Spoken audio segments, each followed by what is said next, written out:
Hello friends, कैसे हैं आप। एक बार फिर से द की वेब चैनल में आप सबों का स्वागत है। आज के वीडियो का टॉपिक है भारतीय संविधान की अनुसूचियाँ। यह इतना महत्वपूर्ण टॉपिक है कि इसमें लगभग सारे प्रतियोगी परीक्षाओं में इससे 2-3 प्रश्न अवश्य रहते हैं। यदि इस वीडियो को आप पूरी तरह देख लेते हैं तो फिर आपको कुछ और देखने की आवश्यकता नहीं है। इस वीडियो के प्रारंभ में संविधान की अनुसूचियों के बारे में विस्तार से बताया गया है तथा अंत में आपके अभ्यास के लिए इससे संबंधित 24 अति महत्वपूर्ण वैकल्पिक प्रश्न दिए गए हैं। तो आइए सबसे पहले अनुसूचियों पर एक नज़र डालते हैं। संविधान की पहली अनुसूची। इस अनुसूची में राज्यों के नाम तथा उनके राज्य क्षेत्र दिए गए हैं तथा संघ राज्य क्षेत्रों के नाम तथा उनकी सीमाएं दी गई हैं। इस तरह हम देखते हैं कि पहली अनुसूची राज्यों तथा संघ राज्य क्षेत्रों के नाम तथा उनकी सीमाओं से संबंधित है। यदि किसी राज्य को विभाजित कर एक से अधिक राज्य या संघ राज्य क्षेत्र बनाए जाते हैं तो हमें संविधान की पहली अनुसूची में बदलाव करना पड़ेगा। दूसरी अनुसूची। संविधान की दूसरी अनुसूची में निम्नांकित प्राधिकारियों के वेतन, भत्ते और पेंशन आदि से संबंधित प्रावधान हैं। वो कौन से प्राधिकारी हैं? वो प्राधिकारी हैं राष्ट्रपति, राज्यों के राज्यपाल, लोकसभा अध्यक्ष तथा उपाध्यक्ष, राज्यों के विधानसभा अध्यक्ष तथा उपाध्यक्ष, राज्यों के विधान परिषद के सभापति तथा उपसभापति, उच्चतम न्यायालय के न्यायाधीश, उच्च न्यायालय के न्यायाधीश, भारत के नियंत्रक एवं महालेखा परीक्षक। इस तरह दूसरी अनुसूची जो है उपर्युक्त प्राधिकारियों के वेतन से संबंधित है। संविधान की तीसरी अनुसूची। संविधान की तीसरी अनुसूची में निम्नांकित प्राधिकारियों द्वारा लिए जाने वाले शपथ के प्रारूप दिए गए हैं। ये प्राधिकारी हैं संघ के मंत्री, संसदीय चुनाव के प्रत्याशी, संसद के सदस्य, उच्चतम न्यायालय के न्यायाधीश, उच्च न्यायालयों के न्यायाधीश, राज्यों के मंत्री, राज्य विधानसभाओं के चुनाव के प्रत्याशी, राज्य विधानमंडल के सदस्य, भारत के नियंत्रक एवं महालेखा परीक्षक। इस तरह इस अनुसूची में जो प्राधिकारियों के नाम दिए गए हैं वो शपथ या प्रतिज्ञान किस प्रारूप में लेंगे उसका वर्णन किया गया है। आइए अगला अनुसूची देखते हैं। संविधान की चौथी अनुसूची। संविधान की चौथी अनुसूची में राज्यों तथा संघ राज्य क्षेत्रों के लिए राज्यसभा में सीटों का आवंटन किया गया है। इस तरह यह अनुसूची हमें बताता है कि किस राज्य या संघ राज्य क्षेत्र से कितने सदस्य राज्यसभा के लिए चुने जाएंगे। अगला अनुसूची देखते हैं। संविधान की पांचवी अनुसूची। संविधान की पांचवी अनुसूची में अनुसूचित क्षेत्रों और अनुसूचित जनजातियों के प्रशासन तथा नियंत्रण से संबंधित प्रावधान किए गए हैं। अगला अनुसूची है छठा अनुसूची। संविधान के इस अनुसूची में असम, त्रिपुरा, मेघालय और मिजोरम राज्य के जनजातीय क्षेत्रों के प्रशासन के संबंध में उपबंध किया गया है। यहाँ हम लोग अक्सर भूल जाते हैं कि पूर्वोत्तर भारत के कौन कौन से राज्य इस अनुसूची में शामिल हैं। इसे याद रखने का एक आसान सा तरीका मैं आपको बताता हूँ। वो तरीका है ATM स्क्वायर। ATM square. जी हाँ, आपको याद रखना है ATM square. A for Assam, T for Tripura, M for Meghalaya और फिर M फॉर मिजोरम। यहाँ एक परेशानी और आती है कि पूर्वोत्तर भारत के एक और राज्य का नाम M से आता है और वह है मणिपुर। तो इसे हम इस तरह याद रखेंगे कि ATM स्क्वायर तो है लेकिन ये ऐसा ATM है जिसमें मणि नहीं है, यानी कि मणिपुर नहीं है ना आसान तरीका इसे याद रखने का। अब आते हैं अगले अनुसूची में। संविधान की सातवीं अनुसूची। इस अनुसूची में संघ सूची, राज्य सूची और समवर्ती सूची में शामिल विषय दिए गए हैं। हम जानते हैं कि संघ सूची के विषयों पर केंद्र सरकार कानून बना सकती है, राज्य सूची के विषयों पर राज्य सरकार कानून बना सकती है तथा समवर्ती सूची के विषयों पर केंद्र तथा राज्य दोनों सरकारें कानून बना सकती हैं। जिस वक्त हमारा संविधान लागू हुआ यानी कि मूल संविधान में संघ सूची में 97 विषय थे, राज्य सूची में 66 विषय थे जबकि समवर्ती सूची में 47 विषय थे। आज स्थिति बदल चुकी है। वर्तमान में संघ सूची में 100 विषय हैं, राज्य सूची में 61 विषय हैं जबकि समवर्ती सूची में 52 विषय हैं। संविधान की 8वीं अनुसूची, इसमें संविधान द्वारा मान्यता प्राप्त भाषाओं की सूची दी गई है। वर्तमान में इस सूची में शामिल कुल भाषाएं कितनी हैं? 22 भाषाएं हैं, जबकि मूल संविधान में इस सूची में कुल भाषाएं 14 थीं। वो 14 भाषाएं कौन कौन सी थीं? असमिया, बांग्ला, गुजराती, हिंदी, कन्नड़, कश्मीरी, मलयालम, मराठी, उड़िया, पंजाबी, संस्कृत, तमिल, तेलुगु और उर्दू। ये 14 भाषाएं हमारे मूल संविधान में जिस वक्त 8वीं अनुसूची में वे सब शामिल थीं। लेकिन 15वें भाषा के रूप में सिंधी को 91वें संविधान संशोधन 1967 द्वारा शामिल किया गया। इसके बाद कोंकणी, मणिपुरी तथा नेपाली भाषा को 71वें संविधान संशोधन 1992 द्वारा शामिल किया गया। बोडो, डोगरी, मैथिली और संथाली भाषा को 92वें संविधान संशोधन 2003 द्वारा शामिल किया गया। यानी कि जिस वक्त ये हमारे मूल संविधान में 14 भाषाएं दी गई थीं, 15वें भाषा के रूप में सिंधी शामिल हुआ 21वें संविधान संशोधन 1967 के द्वारा, 16वें, 17वें और 18वें भाषा के रूप में कोंकणी, मणिपुरी तथा नेपाली शामिल हुआ 71वें संविधान संशोधन 1992 के द्वारा, और 19वें, 20वें, 21वें और 22वें भाषा के रूप में बोडो, डोगरी, मैथिली और संथाली भाषा शामिल हुआ 92वें संविधान संशोधन 2003 के द्वारा। 9वीं अनुसूची, इस अनुसूची को पहले संविधान संशोधन अधिनियम 1951 द्वारा सम्मिलित किया गया। यहाँ ध्यान देने वाली बात यह है कि जिस वक्त संविधान लागू हुआ उस वक्त यानी कि मूल संविधान में केवल 8 अनुसूचियां थी। इसके बाद अलग अलग संविधान संशोधन के द्वारा 9वीं, 10वीं, 11वीं तथा 12वीं अनुसूची को शामिल किया गया। तो सबसे पहले 9वें अनुसूची को संविधान संशोधन अधिनियम 1951 द्वारा शामिल किया गया।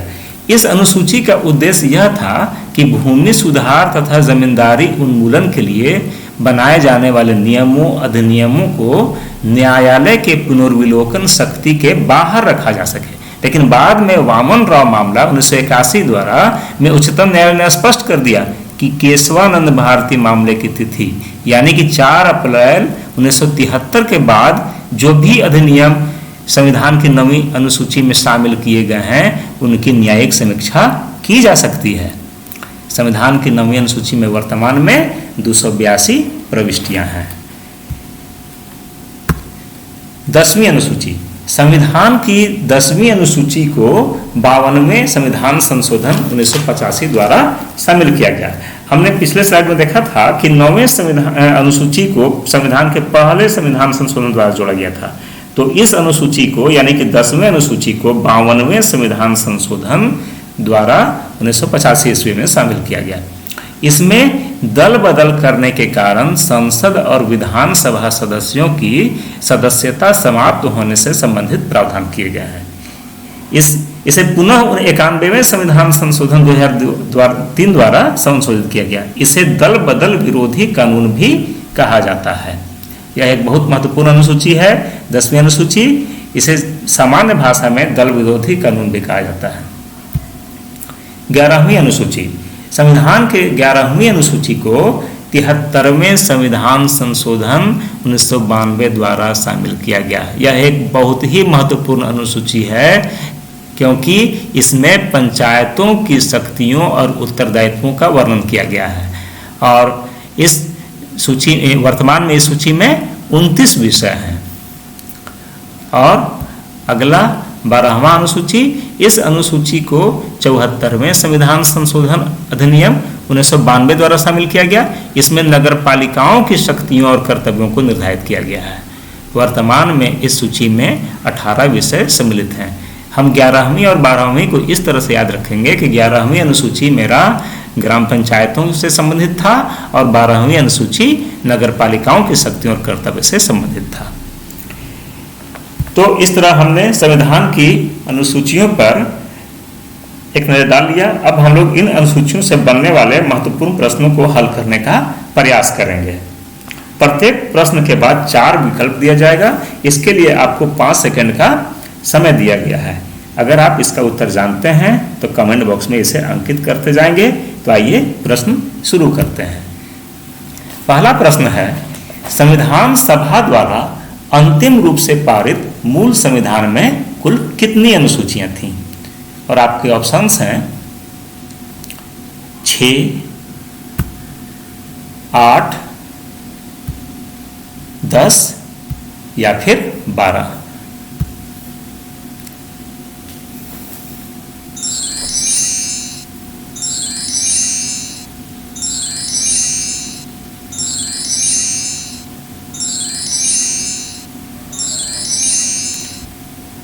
जी हाँ, इसका सही उत्तर है सी 8। संविधान सभा द्वारा अंतिम रूप से पारित हमारे मूल संविधान में कुल 8 अनुसूचियां थीं, जो कि बढ़ के अब हो गई हैं 12। अगला प्रश्न देखते हैं। दूसरा प्रश्न है, वर्तमान में भारतीय संविधान में कुल कितनी अनुसूचियां हैं? और आपके ऑप्शंस हैं 10, 11, 12 या फिर 13। अगर आप इसका उत्तर जानते हैं तो कमेंट बॉक्स में अपना उत्तर अंकित करते जाएं।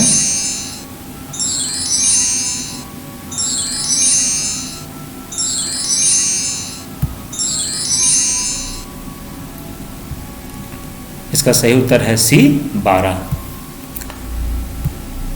तीसरा प्रश्न है, किस संविधान संशोधन के द्वारा भारतीय संविधान में 9वीं अनुसूची को जोड़ा गया? और आपके ऑप्शंस हैं ए पहला, बी चौथा, सी 7वां या फिर डी 8वां।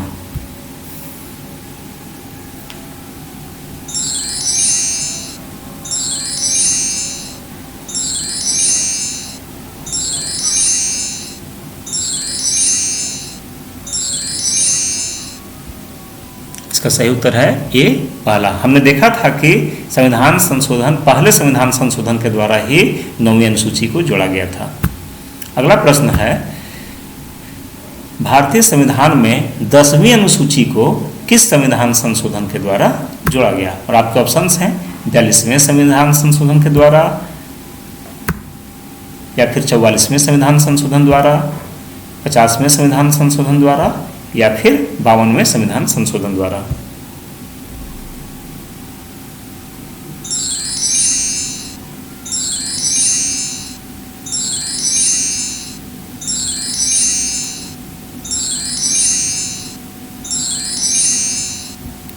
इसका सही उत्तर है डी 52वें संविधान संशोधन के द्वारा।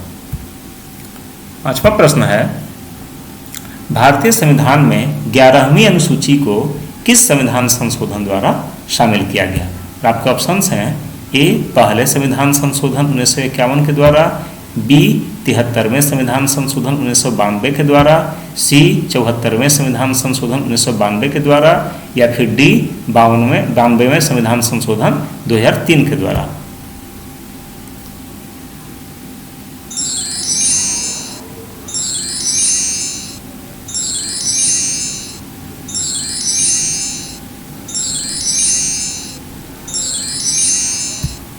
इसका सही उत्तर है बी 73वें संविधान संशोधन 1992 के द्वारा। छठा प्रश्न है, भारतीय संविधान में किस संविधान संशोधन के द्वारा 12वीं अनुसूची को जोड़ा गया? आपके ऑप्शंस हैं ए 42वें संविधान संशोधन के द्वारा, बी 44वें संविधान संशोधन के द्वारा, सी 73वें संविधान संशोधन के द्वारा या फिर डी 74वें संविधान संशोधन के द्वारा।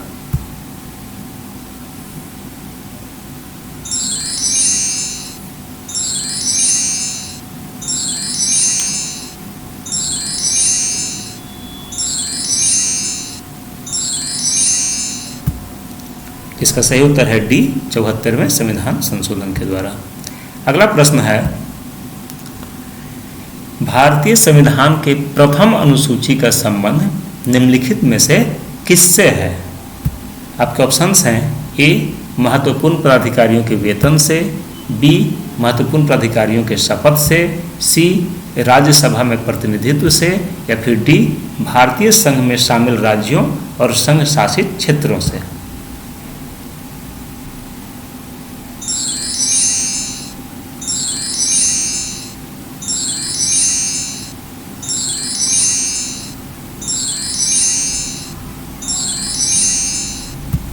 जी हाँ, इसका सही उत्तर है डी, भारतीय संघ में शामिल राज्यों और संघ शासित क्षेत्रों से।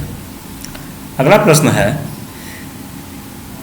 महत्वपूर्ण प्राधिकारियों के वेतन, भत्ते और पेंशन से संबंधित भारतीय संविधान की कौन सी अनुसूची है?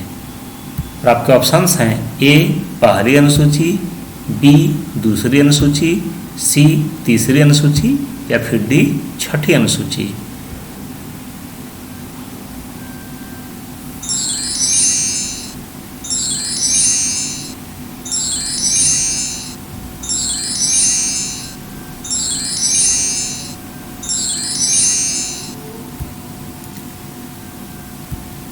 जी हाँ, इसका सही उत्तर है बी दूसरी अनुसूची। नवा प्रश्न है, भारतीय संविधान के तीसरी अनुसूची का संबंध निम्नलिखित में से किन विषयों से है? और आपके ऑप्शंस हैं ए महत्वपूर्ण प्राधिकारियों के वेतन से, बी राज्यसभा में प्रतिनिधित्व से, सी शपथ तथा प्रतिज्ञान से या फिर डी दल बदल कानून से।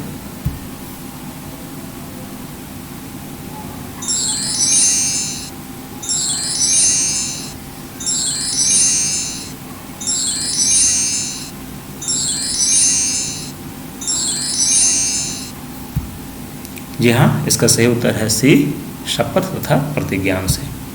10वां प्रश्न है, भारतीय संविधान के किस अनुसूची में प्रत्येक राज्यों तथा संघ राज्य क्षेत्रों के लिए राज्यसभा में स्थानों के आवंटन की सूची दी गई है? और आपके ऑप्शंस हैं ए तीसरी अनुसूची में, बी चौथी अनुसूची में, सी पांचवी अनुसूची में या फिर डी छठी अनुसूची में।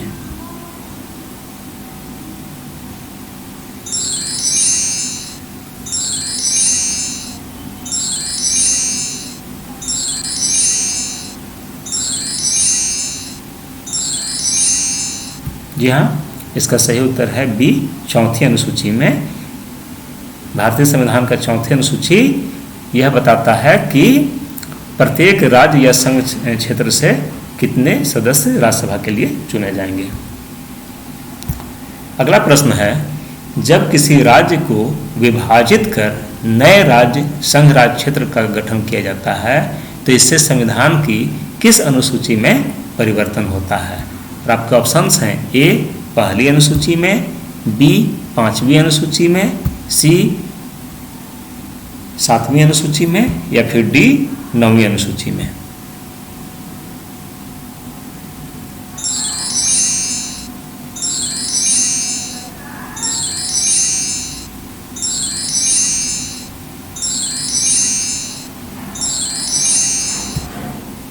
इसका सही उत्तर है ए पहली अनुसूची में। 12वां प्रश्न है, अनुसूचित क्षेत्रों और अनुसूचित जनजातियों के प्रशासन से जुड़े उपबंध संविधान के किस अनुसूची में शामिल किए गए हैं? और आपके ऑप्शंस हैं ए चौथी अनुसूची में, बी पांचवी अनुसूची में, सी छठी अनुसूची में या फिर डी सातवीं अनुसूची में।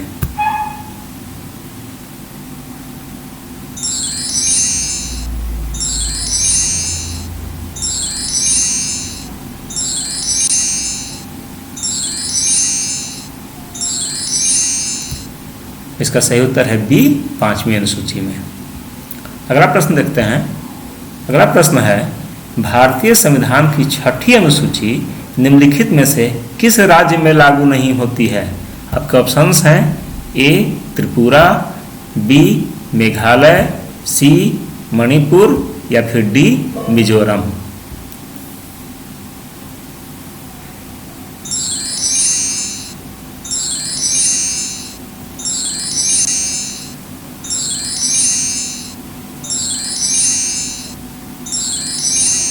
जी हाँ, इसका सही उत्तर है सी मणिपुर। आपको याद होगा कि इसे याद करने का हमने एक तरीका बताया था, ATM square. A for Assam, T for Tripura, M for Meghalaya और फिर एम फॉर मिजोरम। ये ऐसा ATM जिसमें मणिपुर मणि नहीं है। तो यहाँ पे वही इसी तरह का एक प्रश्न आ गया कि कौन छठी अनुसूची में कौन सी राज्य में लागू नहीं होती है, तो वो मणिपुर में लागू नहीं होती है। अगला प्रश्न देखते हैं। 14वां प्रश्न है, संघ सूची, राज्य सूची और समवर्ती सूची में शामिल विषयों को संविधान के किस अनुसूची में रखा गया है? और आपके ऑप्शंस हैं ए 6ठी अनुसूची, बी 7वीं अनुसूची, सी 8वीं अनुसूची या फिर डी 9वीं अनुसूची।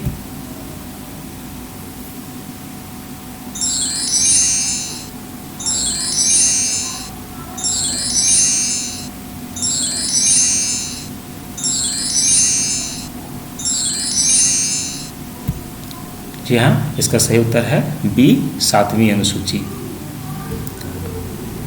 अगला प्रश्न देखते हैं। अगला प्रश्न है, संविधान द्वारा मान्यता प्राप्त भाषाओं को संविधान के किस अनुसूची में रखा गया है? आपके ऑप्शंस हैं ए 7वीं अनुसूची में, बी 8वीं अनुसूची में, सी 9वीं अनुसूची में या फिर डी 10वीं अनुसूची में।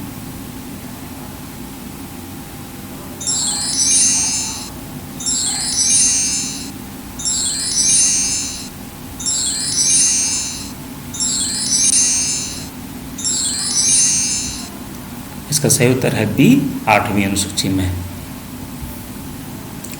16वां प्रश्न है, वर्तमान में भारतीय संविधान के 8वीं अनुसूची में शामिल भाषाओं की संख्या कितनी है?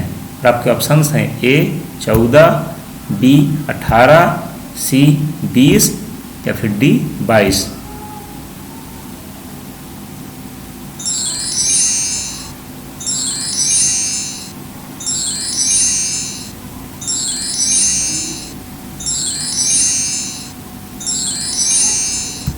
जी हाँ, इसका सही उत्तर है डी 22। अगला प्रश्न है, मूल संविधान में 8वीं अनुसूची में कितनी भाषाएं को शामिल किया गया था? और आपके ऑप्शंस हैं ए 12, बी 14, सी 20 या फिर डी 22।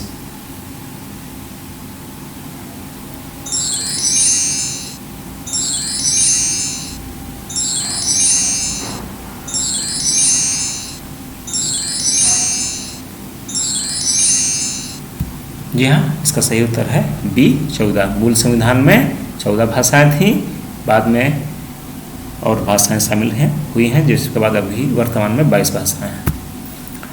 18वां प्रश्न देखते हैं, निम्नलिखित में से किस भाषा को संविधान की 8वीं अनुसूची में 21वें संविधान संशोधन 1967 के द्वारा 15वीं भाषा के रूप में शामिल किया गया? आपके ऑप्शंस हैं ए उर्दू, बी सिंधी, सी नेपाली या फिर डी मैथिली।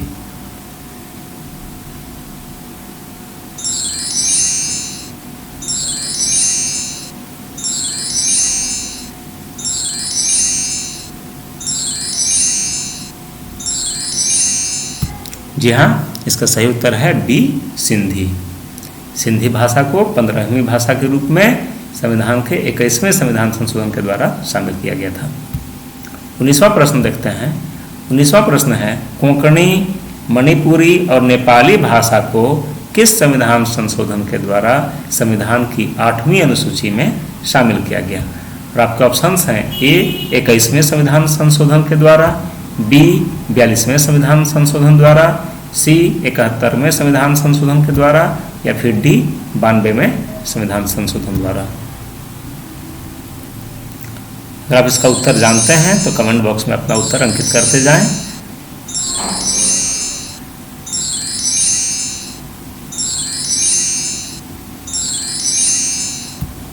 जी हाँ, इसका सही उत्तर है सी 71वें संविधान संशोधन के द्वारा। अगला प्रश्न है, बोडो, डोंगरी, मैथिली और संथाली भाषा को किस संविधान संशोधन के द्वारा 8वीं अनुसूची में शामिल किया गया? और आपके ऑप्शंस हैं ए 21वें संविधान संशोधन के द्वारा, बी 42वें संविधान संशोधन द्वारा, सी 71वें संविधान संशोधन के द्वारा या फिर डी 92वें संविधान संशोधन द्वारा।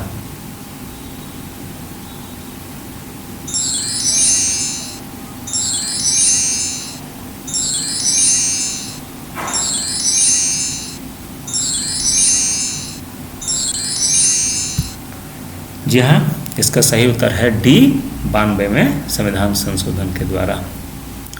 अगला प्रश्न देखते हैं, किसी अधिनियम को संविधान की किस अनुसूची में शामिल करने पर उसकी वैधता को किसी न्यायालय में चुनौती नहीं दी जा सकती है। आपके ऑप्शंस हैं ए 9वीं अनुसूची, बी 10वीं अनुसूची, सी 11वीं अनुसूची या फिर डी 12वीं अनुसूची।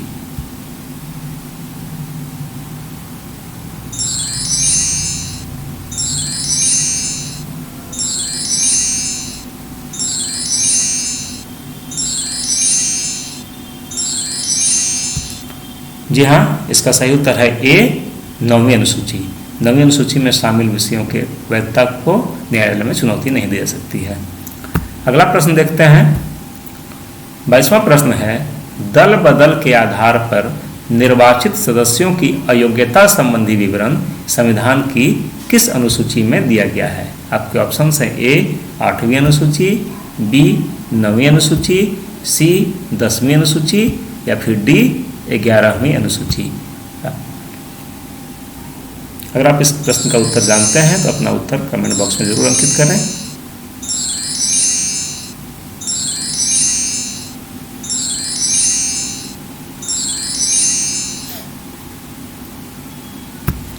जी हाँ, इसका सही उत्तर है सी 10वीं अनुसूची।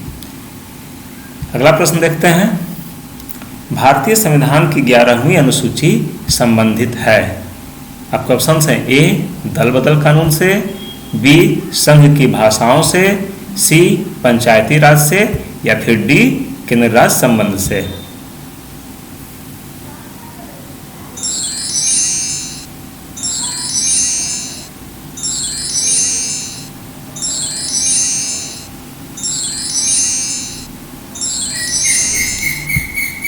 जी हाँ, इसका सही उत्तर है सी पंचायती राज से।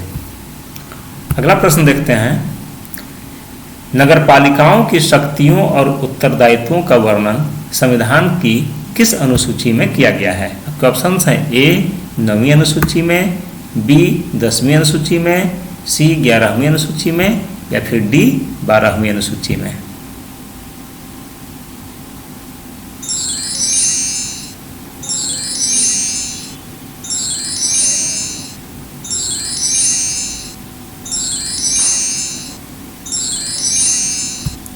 जी हाँ, इसका सही उत्तर है डी 12वीं अनुसूची में। तो फ्रेंड्स, आशा है कि आपको यह वीडियो जरूर पसंद आया होगा। यदि आपको यह पसंद आया तो इसे लाइक, कमेंट और वाइडली शेयर जरूर करें। अगर चैनल पर पहली बार आए हैं तो इसे सब्सक्राइब कर लें और बेल आइकन पर क्लिक कर लें। जल्द ही मिलते हैं एक और वीडियो के साथ। तब तक के लिए धन्यवाद, शुक्रिया, थैंक यू।